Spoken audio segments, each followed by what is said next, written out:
الصلاة والسلام على رسول الله الكريم نبينا محمد وعلى آله وصحبه أجمعين.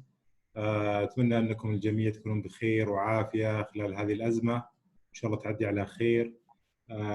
استكمالا للجهود في الجمعية السعودية لجراحة العمود الفقري والاستمرار والإصرار على إكمال التعليم المستمر وفائدة المجتمع والمتدربين والزملاء والجراحين.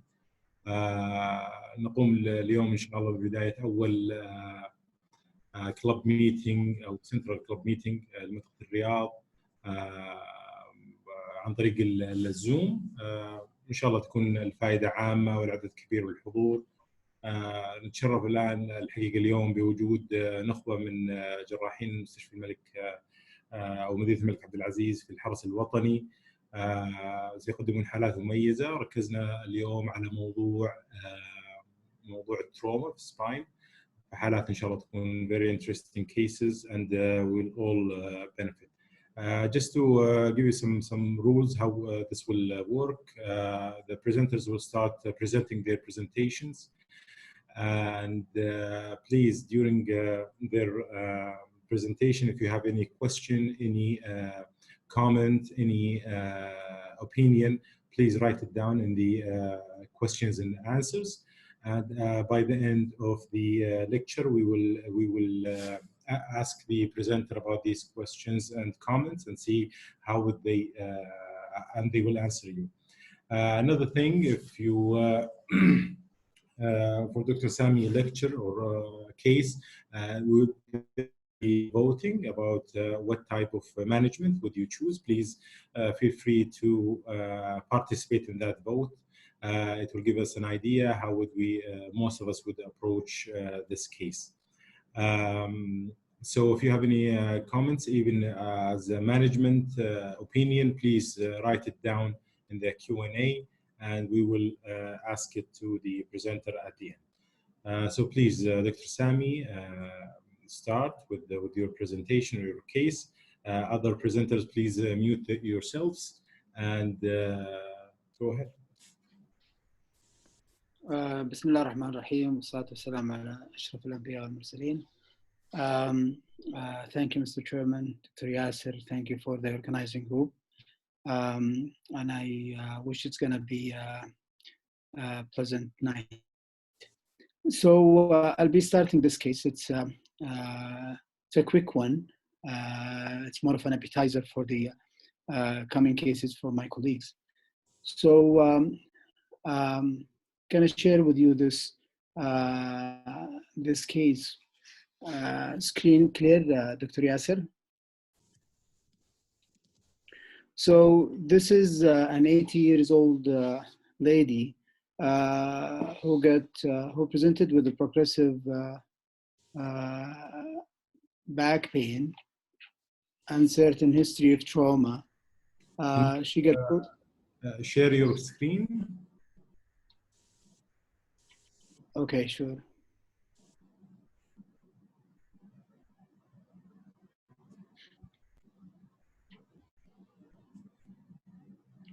Yeah, so this is the lady that I'm talking about. She's 80 years old lady. She presented with a progressive back pain. There was an uncertain history of trauma, and her pain worsened in walking and standing position. And in the last month, she could walk only for a few meters. She just get to the washroom. When you assess her clinically, she got severe kyphosis. She walks almost with bended back, but her neurological assessment was unremarkable. We send her for X-ray, and this is her X-ray standing films of her spine, showing the severe kyphosis, as you could see. Her sternum from the front is almost touching her back, and from the AP view you could see clearly that the ribs almost touching the iliac crest. And this is more of close image to the major problem. She gets fracture or compression fracture at the level of T12. So this is her CT scan. And we could tell that when she lied down in the CT scan, a bit of improvement in her sagittal balance is achieved just by lying supine. And this is her MRI pictures showing the slight compression to the spinal canal. Now, my questions to my colleague and an 80 years old with several comorbidities. How would you like to treat such problem? And this is more of an open for voting. And I'd appreciate, Mr. Chairman, if you allow the voting system. So are we going just to brace and treat her pain management considering her different comorbidity? Anyone is considering kyphoplasty or vertebroplasty to control the pain? Shall we go for partial correction with posterior stabilization only from T9 to L3? Or we do vertebral column resection of T12 with anterior cage and we fix it from T9 to L3 only, or we go from T2 to pelvis. So what do you think, guys? I mean, Mr. Chairman? Okay, we'll open the voting now. Please answer. We have 30 seconds. Put your opinion.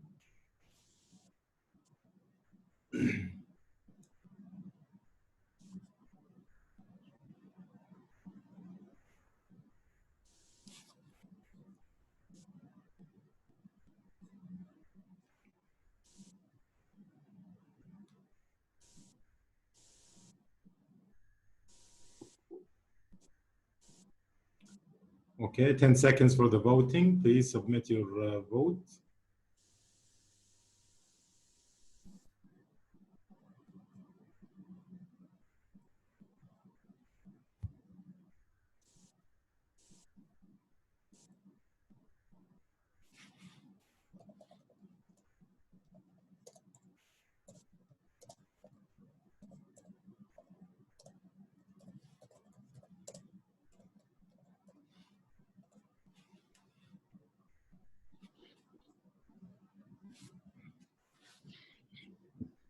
Okay. So Dr. Sam, you want to see the vote before you show us what you did?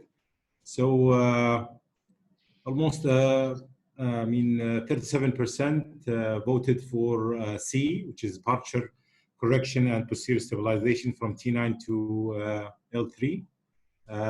The second option was a brace, 28%. And 14% was a VCR T12, anterior cage and posterior fixation, T9 to L3. 9% for VCR T12, anterior cage, posterior fixation, T2 to pelvis. Kyphoplasty, 13%. Okay. So share with us, please, Dr. Sami, what you did. Would you would you ask any comments from the audience if any of those having any question or comment? Or shall I proceed with the management that we've done? So anyone who has a comment, please write it down in the Q&A. If you have any comment, any suggestion, any further question you want to ask before you go to the management, you can write it down on the Q&A.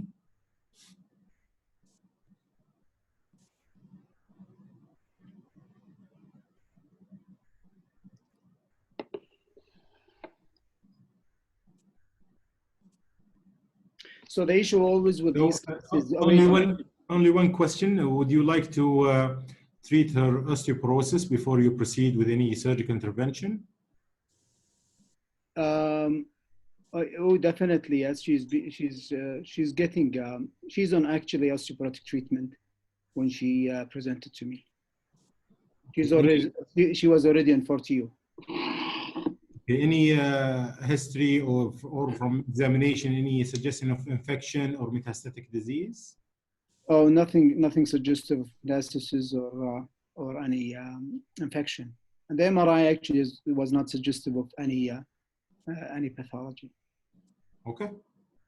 So to share with you what the things that we thought of, I believe those who vote for any of these comments were actually in our mind when we try to approach the patient.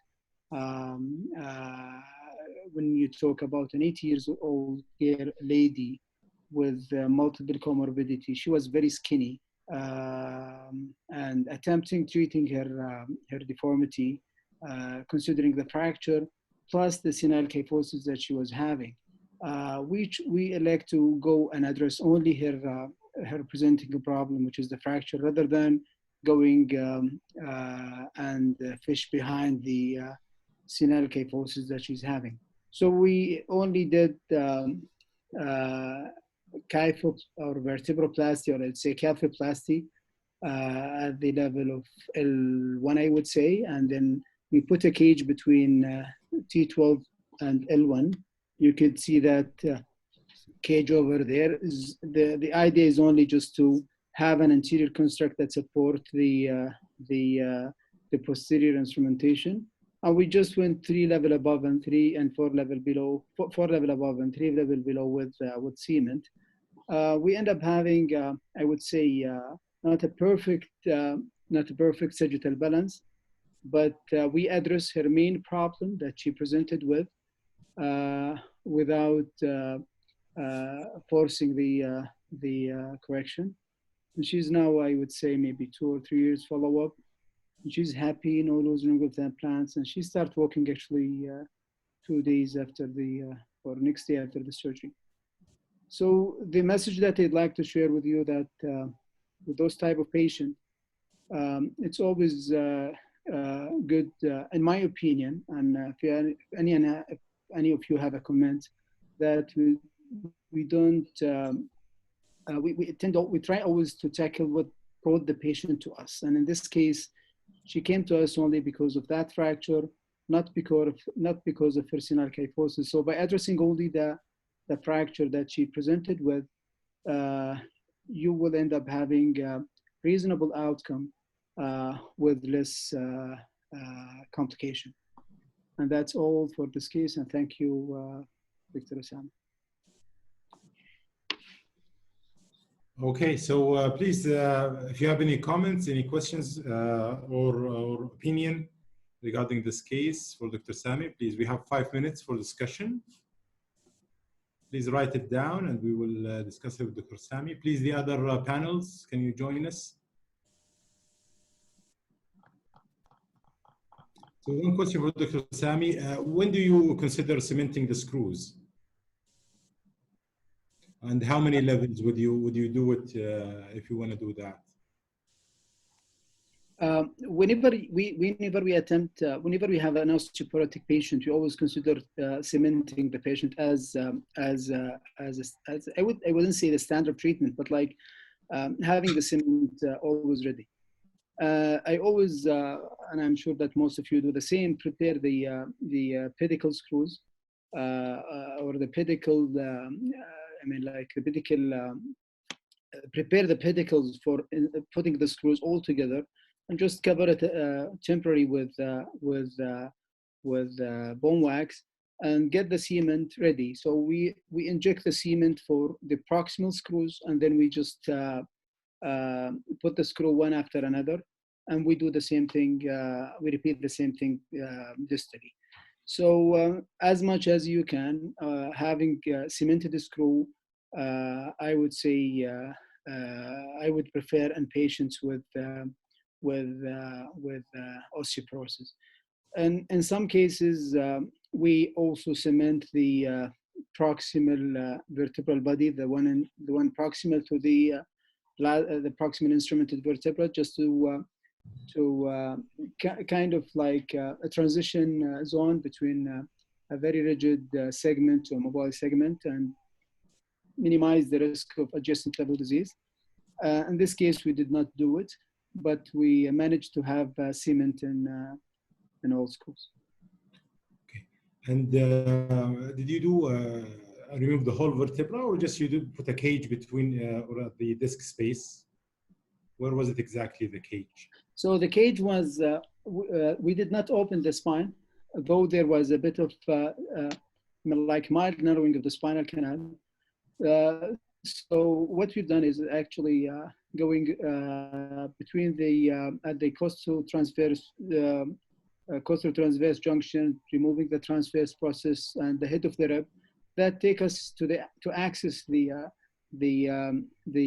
broken vertebra and the disc space without opening the canal.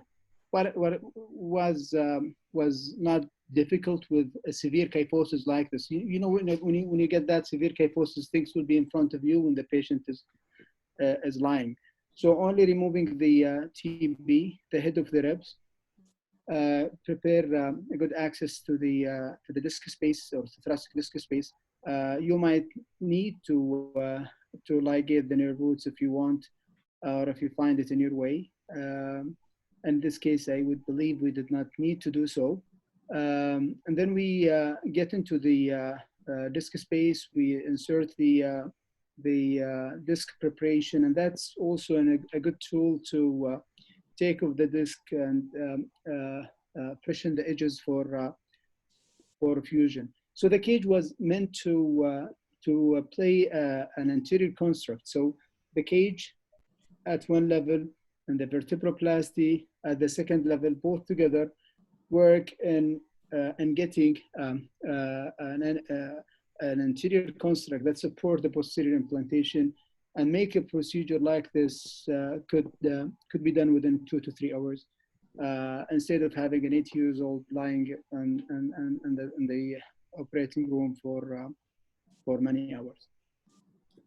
So they ask a lot about the duration of the surgery, the bleeding, and the time of the surgery. But I think because you did not open the canal, do a wide decompression, which she did not need, that increased the bleeding and the time of the surgery, as you mentioned. And you just achieve the minimum that can help the patient to function better.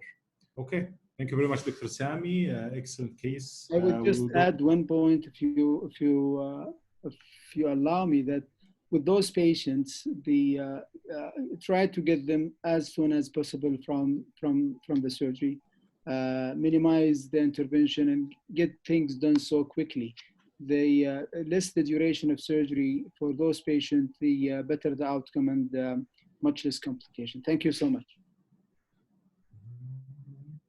Okay, thank you very much. We'll go to the next case with Dr.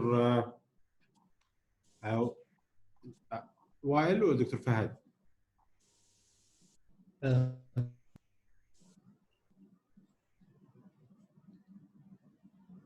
Hello? Yes, Fahad. You go ahead, Fahad. Yalla, go ahead. Sure. Dr. Thank you. Fahad is a consultant pediatric and adult spine surgeon in King Abdullah National Guard Hospital. He will present next case. Go ahead, Dr. Fahad, please. Thank you so much, Osama, for the presentation. Dr. Sami, thank you so much for the interesting case. I will share my screen now. Again, please, for everybody who has comments, questions, please write them down in the Q&A, and we will answer at the end of the presentation. Sorry, Dr. Fahad. So we have a case, a challenging case actually, of cervical spine trauma that we received. We received a letter for request actually to refer this patient or to receive this patient to our facility due to the complexity of the trauma that the patient had. She is 30 years old lady, transferred from another hospital, 3 weeks post motor vehicle accident, and she is a front passenger and restrained as well. On the report that was mentioned or that we received, she's having C6, C7 fracture dislocation, complete fracture dislocation, and she is paraplegic at the level, and neurological examination shows a level of C4. So we arranged for transfer. We received this patient like 3 or 4 days after. Once we received the patient, we did the all basic investigation. We cleared the lower limbs from DVT. We repeat the cervical spine and the whole spine, actually CT scan and MRI of the whole spine. And I would share the images of this patient. On the left image that you can see C6 with complete fracture dislocation over C7. And also on the right side, the axial image, you can see the body in front of the other body. It's been 3 weeks and plus and more, and the patient is complete paraplegia, just to remind everyone. The whole period of this 3 weeks, patient was intubated because the difficulty breathing, and she was agitated. So they kept her intubated in a hope that she will be transferred earlier than 3 weeks. On the left image that you can see, the left facet is locked, and on the right side, the right facet is locked as well. So this is a video of the CT scan, shows the locked facet on one side, although the posterior, the whole posterior element is discontinued from the body of C6. And when you go to the other side, a locked facet as well there, with no continuation between the posterior element and the anterior element.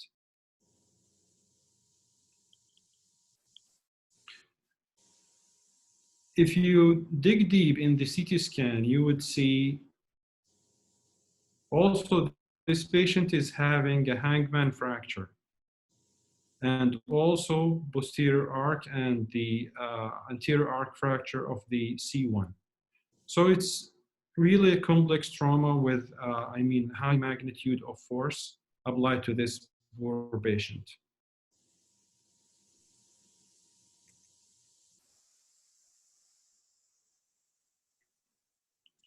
And the more images.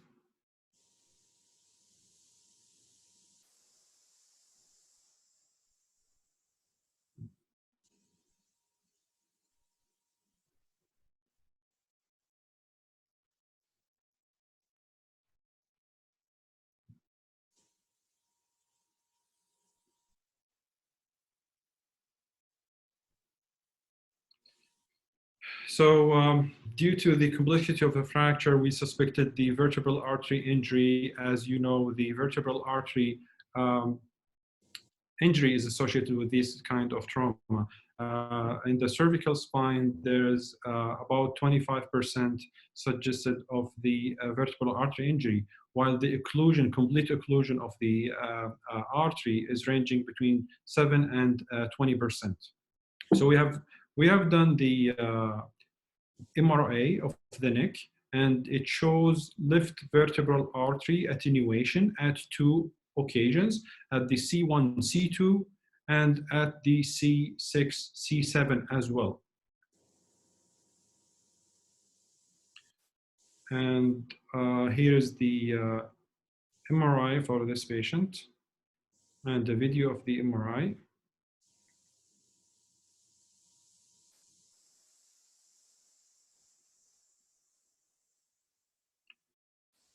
You can see the increased signal at the level of fracture dislocation, and also there's increased signal at the C4 body as well.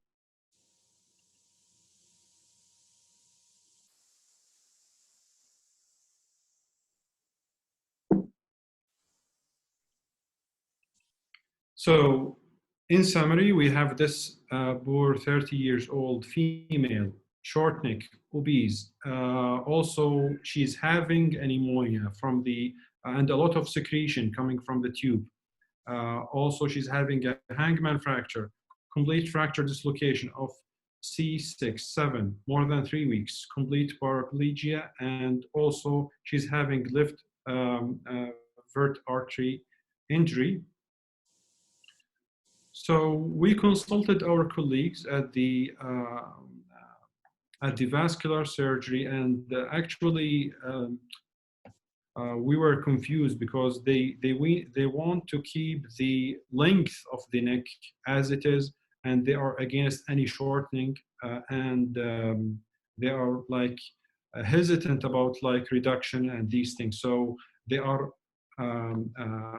worried about the shower from the vertebral artery. They did not suggest any stent and no intervention from their side. So we looked in the literature. There's no much about the chronic fracture dislocation and management, but recently, I mean, about the cervical dislocation, there's increased rate of fusion instead of treating them conservatively or with only halo. So there is a voting. Can Bilal please make it? So we did brainstorming, and we felt that we have so many choices. Bilal, can you please put the voting? Thank you. So what would you do? Traction, halo, traction with anterior approach only, traction with posterior approach, or traction with combined anterior and posterior approach? Keep in mind the short neck, the obesity, the chest infection, ongoing chest infection with a lot of secretions that was challenging at the beginning because we couldn't operate early on this patient. And also the ENT and ICU, they are pushing us toward the trach, doing tracheostomy for this patient.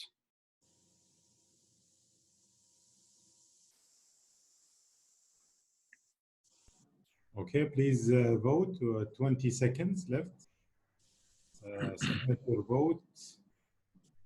Thank you.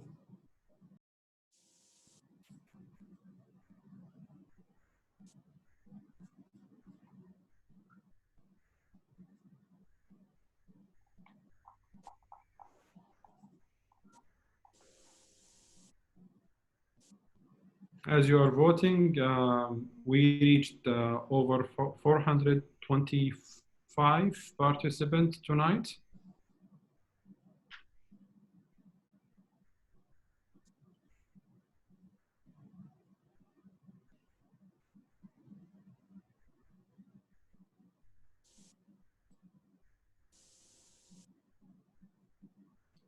So for please write your comments, and at the end we will discuss it all. Thank you, Prof. Saleh, for your comment. We will discuss it at the end, inshallah.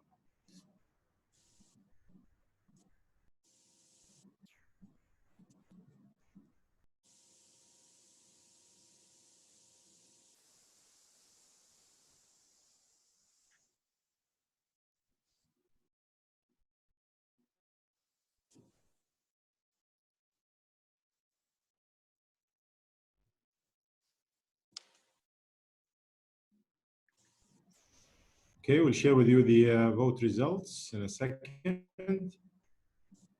Okay, so for the votes, most of 46% of the voters voted for traction and combined anterior and posterior approach, 20% with traction and posterior, 19 with traction anterior, 15 with halo and traction only. Okay, go ahead, Dr. Fahad. Okay. So we applied traction, and meanwhile, the ICU physician are treating the patient pneumonia. We want to see how this patient will respond to traction. I just want to highlight that the C1 and C2 fracture will be treated conservatively as it's minimally displaced and Hangman type 1. And we apply the halo traction. Wasn't that optimistic to see a lot of reduction, but I was amazed about the amount of reduction we achieved. You can see day 1 and day 2. I know it's difficult to highlight on the C6, C7, but you can see the C6 here and C7 almost there. It's almost reduced. It's just about to become reduced there. And so for the decision about the surgical intervention, we decide to go from all posterior approach as for the short neck and also for the possible trach in the future, near future actually. We don't want to contaminate our surgical wound with the secretions. So we give it, we try and we plan to go all posterior approach. Posteriorly, we went from C3 to T2. And as you can see, we apply at the level of C7, we apply pedicle screws, and we apply here our technique, which was not described before. So we apply a body screw at C6. So this body screw at C6, I will show more images of it later on. You can see a shadow of it. We apply a body screw. After the decompression, we were able to visualize the body of C6, and we insert a body screws. We did the discectomy from the back because of the complete paraplegia, and we were able to retract the cord a bit, and we were able to release the soft tissue from the back. And unfortunately, was every traction we apply to this patient, once we have the cervical management unit, it was failing, or it goes to the fracture or to the junction and fracture at the C1 and also at the C2. So what we got is what we have on the table, but the body is about to be reduced. We also did the decompression and removed the locked facet bilaterally. So the technique we have done is body screw at C6, and we use the sublaminar wires, but we didn't use it the conventional way. So we have the body screw, which is a half threaded, inserted in body of C6. We apply the cap or the sit screw, and we loop the tension band around it. Then we apply the rod. So to illustrate this more, you can see the images here. As you can see, C6 is a body screw going to the body.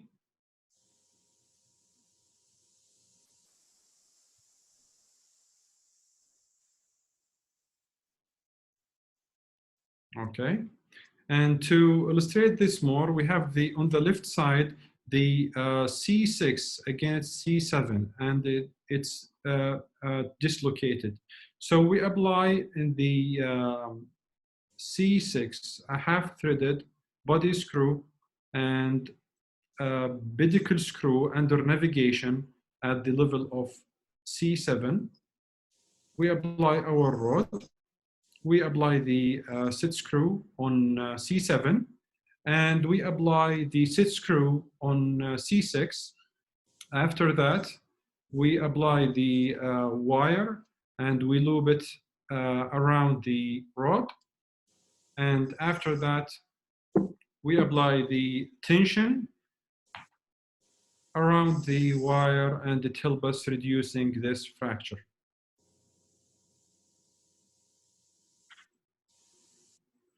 This is the intraoperative images, and you can see the wire on the left side, the wire on the right side. You can see the body screw here close to the injured spinal cord, and these are the connector and T1 and T2 screws. And here is the, we achieved about 80% of reduction from only posterior approach. The preoperative images and postoperative images. And we also, this is also the x-rays. About 6 months, the patient is trached, unfortunately, and she did not gain any motion or any neurology.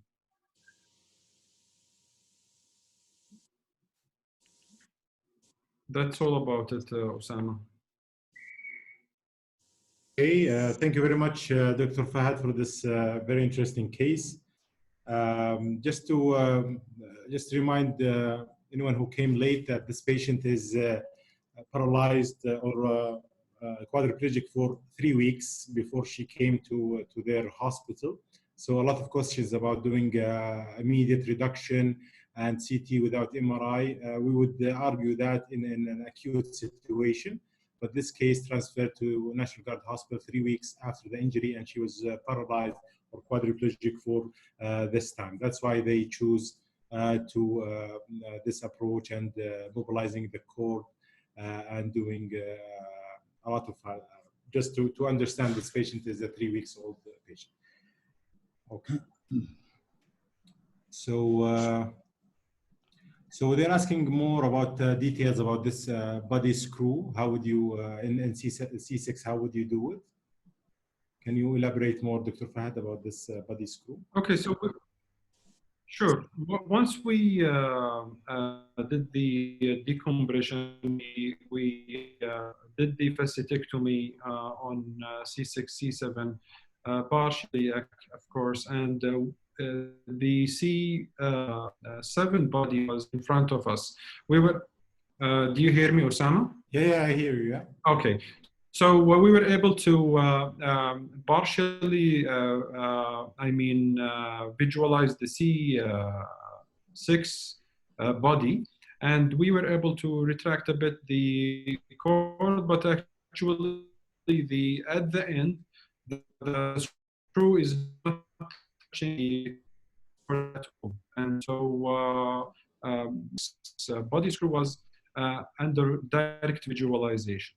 We checked our position actually after we insert C6 and also C7 pedicle screw under navigation, and it was perfect.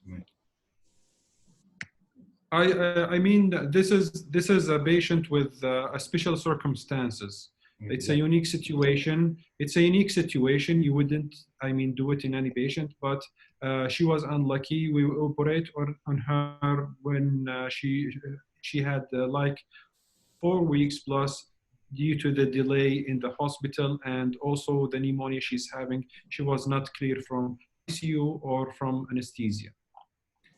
Yeah, would argue also doing an anterior corpectomy and fusion without traction. That would be also an option, but because of the things you mentioned, the short neck and the pneumonia and all these things, maybe that would give her more complication. So doing posterior, achieving this reduction is excellent. So another question: what would you do if this patient came to you acutely? Is another question we have. What would you do? Acutely, we have many options. Like one of the options actually, once the patient is presented acutely, we can go anterior approach and we try to reduce it. And I think it would be easier than the chronic patient with a lot of adhesions. As I told you, I wasn't optimistic with the traction, but I was amazed with the result of the traction it gave us over 1 week.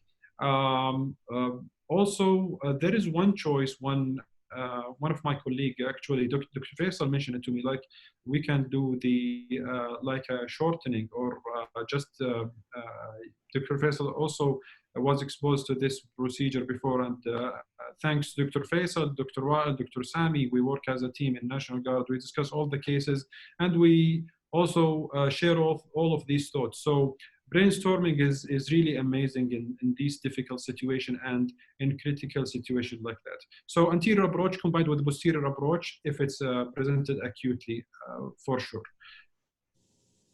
Okay. Any problem with the vertebral artery? Yes, the vertebral artery actually, you know, when you have in that situation, when you consider the patient about the like post-operative complication due to vertebral artery, it's really difficult as the patient is also, she's paraplegic, and the last thing they want here, another complication, especially from surgical intervention, when they hope that it will improve the situation of the patient, unfortunately. So the vascular surgeon, he did not suggest any shortening or manipulation, aggressive manipulation. And we consent the patient that the patient, according to our vascular consultant who gave a 30% chance of shower to the brain and complication related to the vertebral artery. Okay, excellent. Thank you very much, Dr. Fahad. We'll go to the third presentation with Dr. Wael Alshaye, the consultant neurosurgeon, adult and pediatric spine surgeon in National Guard Hospital. Go ahead, Dr. Wael.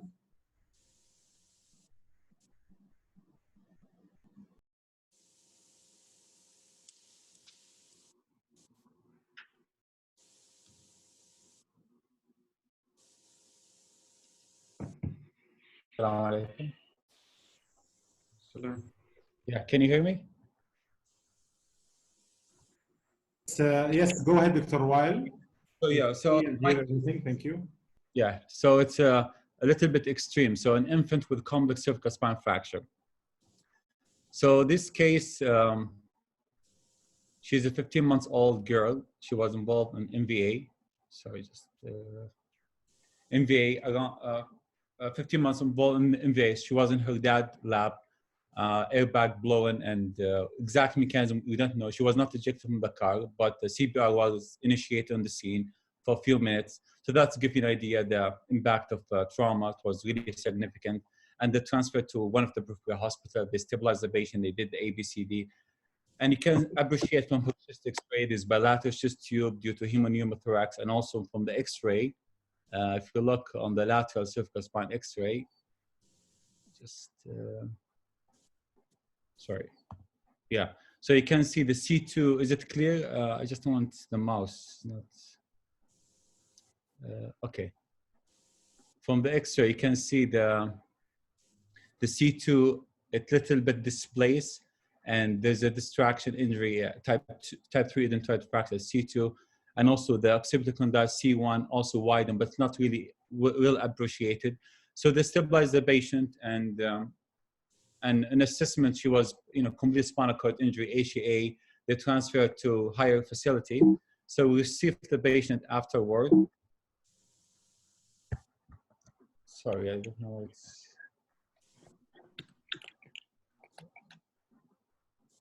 Yeah, okay. So we received the patient to our hospital. So in assessment, she was intubated, bilateral chest tube due to bilateral pneumothorax. She was in inotrope to stabilize her blood pressure. She's HCA, complete spinal cord injury. At the best, by assessment, she's C4 injury. So in this situation, she's already 7 days after the spinal cord injury. You will give, do the maximum for this patient. In the pediatric population, a little bit down the adult. So in the adult, usually keep the BAB above 85. But at this age, it's only 15 months, so you need to calculate the MAP at this age. So for this population, you'll give her 98th percentile. So use this graph to give her the best MAP to achieve her blood pressure. And I did motor evoked potential and somatosensory evoked potential just for curiosity. It was absent. So for the first 7 days after arrival of the patient, she was not stable from the chest perspective, lung contusion, bilateral pneumothorax. So we stabilized the patient. They did tricustomy for her. I will show you her X-ray, her CT scan. So you can see in the CT scan, the mouse is not showing. So you can see in the CT scan, there is a type 3 identitoid fracture with a significant distraction displacement. And also, if you look at C4-5, there's also fracture. It's widening the space between the C4 and C5 vertebral body, and also interspinal space between C4 and C5, which also indicate there is a distraction injury at C4-5. And we're gonna look from the right side. So if we look on the right side and the left side, between the occipital condyle and the C1, you can see the space is wide on both sides, but more on the right side. And also between the C1 and C2, the disc space, the disc space also quite wide. And if you look down between C4, C5, the facet joint quite open on the right side and partially subluxed on the left side. So we can see, so she's having, capsular injury at the C1, C0, C1 bilaterally, and also C1, C2, the joint also wide with the type 3 edentoid fracture, and also the C4, C5 three-column fracture. So we did the MRI. So you can see in the MRI, there's significant injury to the spinal cord, severe contusion, could be complete transection, spinal cord hanging with the dentate ligament. But you can see there's hyperintensity at the joint occipital condyle C1 bilaterally, and C1, C2, and also down C4, C5. So questions, what you will do in this situation? Osama? Okay, we'll ask if anyone has any suggestion. Can you write it down in the Q&A, please?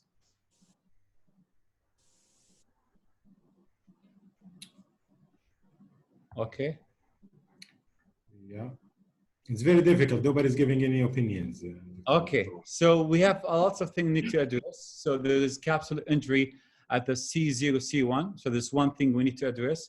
And also there is a type 3 edentoid fracture with a significant distraction injury. And also there's compression distraction injury C4, C5. So she's only 15 months. So you need to think about her bone quality, ossification not yet complete, and the baby as a whole. So for these cases, always you define your goals, what you want to achieve. So we are not doing, decompression in her case. She's already complete spinal cord injury. There's no ongoing compression. And each patient unique, especially at this age, the bone anatomy not just, yet ossified. So you will find the different ossification center not yet complete, sometimes abnormal anatomy. The other thing, you need to make sure the type of screws and the set can fit in her case. And the other thing, she's only 15 months. Her front end not yet closed. So positioning during the case, that will be also consideration. Always look through literature, what other option can be done in this case.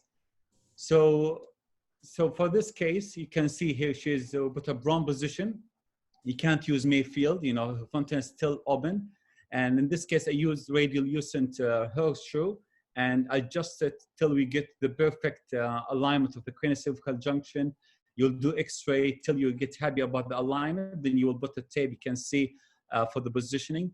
And so we need lots of things we need to address. So you can see this is cranial, caudal, the occipit. We exposed the C1 both sides, the C2, and I'll show you here. Sorry, I'll show you the video here. So for these cases, new navigation, it will not work because there's no way you put the frame, and the X-ray, the bone quality is not the best. So usually go by anatomical landmark. So you need to know exactly where you're going to put your anterior bone. So you need to do a good dissection. You expose the posterior arch of C1, and then you will be able to feel the lateral mass of the C1, the medial wall, and identify the C2 nerve root going to the thecal sac. So you will go to the shoulder of the C2. So you'll be able to feel the lateral mass, the medial wall, the lateral mass of C1. So you know right now the medial wall, the lateral wall of the lateral mass, just imagine a line at the junction going down between C2, C3. So now you have good imagination of the lateral mass of C1. And this is for medial lateral. For up and down, you will go more or less 15 degrees cranially in relation to the posterior arch of C1. So usually I use the B5 Midas in these cases, freehand. Just keep in mind the trajectory. I will show you here. So you can see with the B5, so you start drilling the same trajectory around 15 degree, cranially 15 degree medially. You go with the feeler, make sure you have bone all around it. Then you go again with the Midas and advance it. I'll show you next step here. Okay, make it bigger. So same thing here. So here, just stop it. So this is C2 spinous process. This is the occipital bone. This is C1. So at this age, we don't really have a bone. So most of it is a cartilage. There's small piece of bone. So you can see here, this is with the B5 Midas. You're going with the drill, high-speed drill, the same trajectory, and advance it. then you will go with the feeler, make sure you have bone all around it. Then I will use the drill. So the drill, I will use it freehand without guide, because if you use the guide wire protection, you can't see and there's not enough space. So you just go slowly, make sure in the right trajectory, advance with the drill, in the same trajectory, then you'll take the drill out and feel, make sure it's all bone. Because you have only one chance. If you fracture the lateral mass, it's game over. So you're stuck. Nothing can be done. So you go with the feeler, make sure you have bone all around it. Then go again with the drill, advance it more. So you do it for the same thing. For the C1 bilateral, you go to the presentation. So that's what we did. So that's what we did. So we did C1 lateral mass screws, bilaterally, C2 Barca screws, and connected with the occipital plate. And you can see from the X-ray, the bone is really hard to appreciate. For the C4, C5, I went with the hooks, bilateral laminar hooks, 2 upgoing and 2 downgoing. We lock it together. At the end, it's good to confirm with the O-arm, just make sure the screw is in the right position. So this one, you can appreciate the bilateral C1 lateral mass screws on both sides. So in this case, it's not like the adult population. You can't angle too much medially. You can't aim for the anterior tubercle, because you can see there's ossification center, there's cartilage in between. So you might breach that area and the screws will be weak. And this is bilateral C2 Barca screws. And here you can see the laminar hooks. So you see in the axial cut, the 2 upgoing, 2 downgoing, you lock it and you'll be able to reduce the fracture, but bone graft around it. And here you can see before and after. So you can see the C2 fracture is reduced. You compress between C1, C2, so you're able to reduce the fracture side. And also for C4, C5, also with the compression between the 2 hooks, the laminar hooks, upgoing, downgoing, you're able to reduce the fracture. And this is her 3D CT scan. You can see good reduction for the C4, C5 fracture, and also for the C2 type 3 identized fracture. So there's just a few points I want to highlight for the long-term complication for the spinal cord injury in this population. These patients, they will be lifelong ventilator dependent. DVT in pediatric extremely rare, so we don't put them in DVT prophylaxis. It's not like the adult population. Autonomic dysreflexia is quite common. Hypercalcemia, it's unique. You see it only in pediatric population because the bone resorption is quite high, and usually they present with vague symptoms. So if you have patients in the ward, let's say 3 weeks, 4 weeks after spinal cord injury, and they have polyuria and they abdominal pain, non-specific symptom, check the calcium, because it will be one of the etiology. So you need to address that different way of management, hydration. Sometimes you need to give them Lasix. Heterotopic ossification, so you need to be very aggressive with the PTOT to prevent any ossification, especially at the hip joint. Spasticity is mostly with incomplete spinal cord injury, neurogenic and bladder dysfunction. Scoliosis, this is quite important. You don't see it in the adult population. In growing spine, about 95%, almost 100%, they will have scoliosis. So you need very cautious, frequent imaging. And the literature around 65% they will end up with surgery. So scoliosis is quite common with spinal cord injury, especially at this age population. Hip dislocation and decubitus also quite common in this population. Questions? Okay, thank you very much, Dr. Wael, for such an interesting case. We have a couple of questions. First one, do you think about treating this patient conservatively, keep him in the halo vest, pediatric halo vest, and just wait for her to heal? Yeah, so usually I go with the surgical intervention. I'm not with the more conservative. So there's significant displacement between the odontoid and the body of C2. So that it will not heal, and also it's combined fracture. So there's multiple fracture, there's significant injury between occipital condyle C1, and also there's bilateral, there's just injuries. You have bilateral pneumohemothorax, so the fitting the halo vest is not the perfect at this age, and also majority of this population, if you use halo vest, they will end up with the pressure ulcer at the head, at the back. So I prefer surgical intervention in this population. Okay. In long-term fixation of cervical spine in a pediatric patient, are you concerned about any, in the future, the growth of the cervical spine, the trachea, and all these things? Yeah, so still, even if you fuse the fused segment, it will fuse as one body. So if you fuse C45, it will be at still the end plate and growth potential is still there. So they will fuse as one unit. So still, it will grow. It shouldn't be an issue. Okay, so.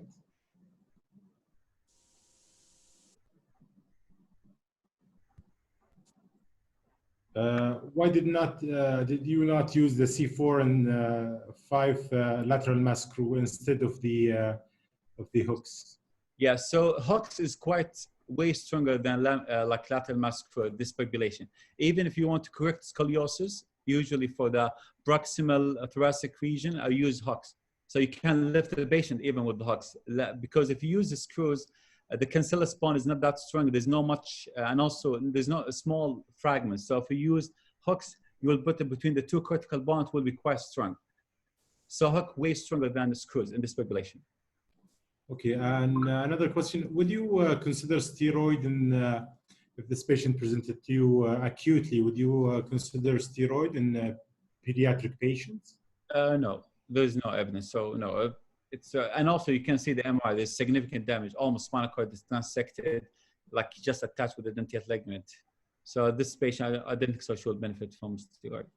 Okay, thank you very much, Dr. Wael. We'll go to the last presentation with Dr. Faisal Konbaz, consultant orthopedic and spine surgeon, National Guard Hospital. Go ahead, Faisal.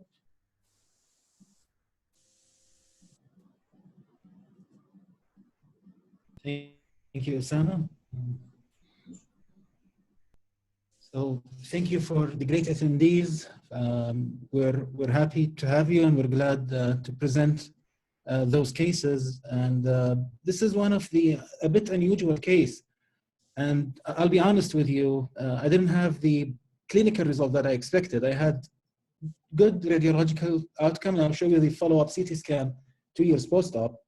But clinically, I'm not very happy with the results. So please share with me your opinion. What would you have done differently than the way we managed this case? So this is 60 years old gentleman. He has severe depression. He has fall from 8 meters. And it seems to be suicide attempt, unfortunately.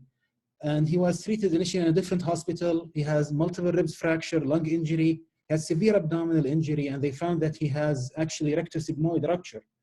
And on top of pelvis, spine, and tibia fracture. In the other hospital, they did a great job to save his life. He was unstable. They were able to control his bleeding. They did laparotomy, and they had to do colostomy to treat the rectosigmoid severe injury. In the other hospital, he had 2 laparotomies. They put bilateral skeletal traction as a treatment for the pelvis and spine injury. And the way he was transferred to us later on to the ICU, and this was 20 days post-injury. So when we saw him, when he presented to us, he had functioning colostomy. His abdomen was already closed. There's no signs of infection. He was intubated. He was ready to be extubated, actually, but they kept him intubated for us to manage him surgically. So when we reduced the sedation, he's able to communicate, and you could appreciate that he has bilateral foot drop. So from the ankle and toes and the foot, there is no movement, but he could move the knees and the hips. And he was on bilateral skeletal traction and weights. And this is a pelvis X-ray. And you could appreciate the clips from the laparotomy, and you could appreciate the vertical shear of the pelvis, indicating and how the symphysis pubis are not on one level. They are there is vertical shear injury. But I'm presenting this because of spinopelvic dissociation. And what you could appreciate on this image is that the whole spine has sunk into the pelvis. And you could see here that this is actually L5 vertebra, and this is S1 and S2, and he had vertical shear, and L5 now is on the level of the posterior part of S1, and S1 went into the pelvis. And you could appreciate also L4 injury, and there is distraction between L5 and L4, obviously, and there is T12 fracture as well. And spinopelvic dissociation, we see them in our center about 2 per year. The majority are this type A and type B, where the proximal part goes in kyphosis or inflection. But this is one of the rare types where it went into extension actually, and I wish it only went into extension. It went to the extension and downward vertical shear all the way into the pelvis and complete spinopelvic dissociation. Let me share with you more images, and please share me with your plan what you have done for this patient. So you can see those are the other sagittal CT scan images, and it shows the displacement of the L5 and S1 downward into the pelvis.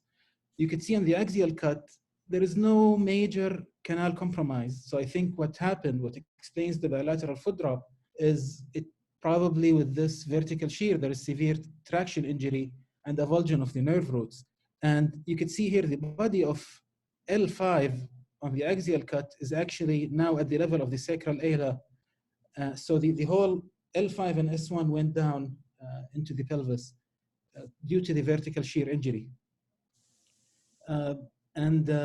Just this image, I just like to show you the T12 injury. That there is, I consider it an unstable burst T12 fracture. And on this coronal view, you could appreciate again how the L5 now is at the level of S1, and S1 is all the way down into the pelvis due to the extension spinopelvic dissociation. So in summary, we have an extension type, which is the rare type of spinopelvic dissociation. It's more than 20 days when we received him. He has severe vertical shear. The best explanation to me is that he has traumatic sacralization of L5. I don't know if this terminology is accurate, but this is how I would explain it. He has now sacralized L5. He has colostomy, multiple laparotomy, has neurological deficit. And the question is, what is the treatment strategy for this patient? And I'm really blessed. I'm lucky. I have senior partner, Dr. Sami Aleissa, who helped me in this case. And we have a good trauma unit. And actually, we did this case with Dr. Wael Alshaye, who's our senior trauma surgeon before he left to Al-Madinah Al-Munawwara. So our treatment strategy was first and foremost is to restore the pelvis ring. So, and this was done with the help of the trauma surgeon. Due to the laparotomy and the rectal injury, he elected not to put any implants to fix the symphysis pubis and just use external fixator. With the traction, we were able to restore proper pelvic ring. And then he added for us posterior tension band plate with screws. We were not able to reduce the S1 and L5. So from our side, we went on and we reconstructed the spine to the pelvis. So we went from T10 with pedicle screws and rods all the way down to the ilium, S2AI screws. And we left fusion in situ actually, and I did not attempt any decompression. I felt decompression would not add any help for this patient, as the injury seems, I'm sure it's a avulsion injury. I wanted to keep the posterior element intact to use it as bone graft as well for proper healing. And you could appreciate those are early images, 6 weeks post-op, where we have good pelvic ring, decent alignment of the spine, AP and lateral views. And I would like to share with you 2 years post-op CT scan. And you can see here how the L5 body actually is now completely fused to the sacral ala. And now this is his new S1, if you will. L4 is healing as well to the L5. And this is the coronal view. The sagittal and axial cuts, you could see how there is fusion of the joints. We had excellent healing. Obviously, the S2 and S1, this part is still floating in the pelvis, but we felt that reducing it is extremely harmful for this patient, and we have to go with fusion in situ. And this is why I told you I'm happy with radiological images. We had good fusion, and actually early post-op, he was able to sit, back to chair, he was able to stand, but when he left home, and when I last saw him, he was not able to walk, despite regaining some movement on the left foot and having braces with AFOs. But I don't know, is it the severity of the injury? Could I have done better job? Or according to his family, he's so depressed that he's refusing to contribute with physical therapy. And you could appreciate here the rest of the body of L5, how it's completely fused to the sacral ala. And we were able, luckily, to put S2AI below the tension band plate to have proper reconstruction of the spine all the way to the pelvis. Thank you very much, and please share with me your opinions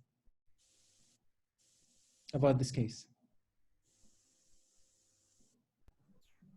Okay, thank you very much, Dr. Faisal. Do you think that the S1 is actually resorbing, S1 and S2?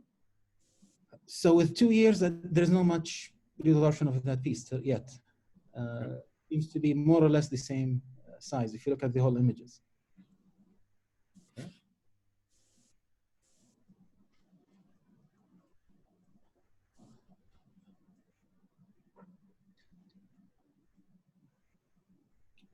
Okay, so seems to me that everybody is thinking that that would be the best way or the best decision you made. They cannot ask for any better plan. Any CSF you noticed during doing the surgery? Intra-op, there was no any evidence of CSF leak. And we did not do any laminectomies at all. He did not regain his urine. As you could, the last image, then when I saw him 2 years, he's still on Foley's. He's still on colostomy. His rectus sigmoid injury is irreversible according to the general surgeon. And he's barely sitting, most of the time in bed. Unfortunately, depression is affecting him a lot. Okay. Did you use any BMP? I did not use BMP. I used demineralized bone matrix, DPM, and bone chips. But mainly, this is the beauty of pelvis fracture. It's all cancellous bone and it heals very well. Okay, so 2 years, he just recovered one grade at the ankle, right? I would say more than that. He's a 3 out of 5. He was 0 to 1 when he presented. On the left side, on the right side, he still has 0. Okay. So we conclude our session today. Thank you very much for our presenters, Dr. Sami, Dr. Fahad, Dr. Wael, Dr. Faisal, for such amazing cases, very challenging cases with excellent outcomes. We thank our participants. We received more than 450 participants from our region and actually from abroad. We have some participants from Portugal, from Spain, from Italy. We appreciate all the participants, and we hope that would be beneficial. And we've done a great job. Thank you very much for everybody, and have a good night. Thank you. Thank you. Have a good night. Thank you so much, Osama. Thank you so much. Thank you. Very well.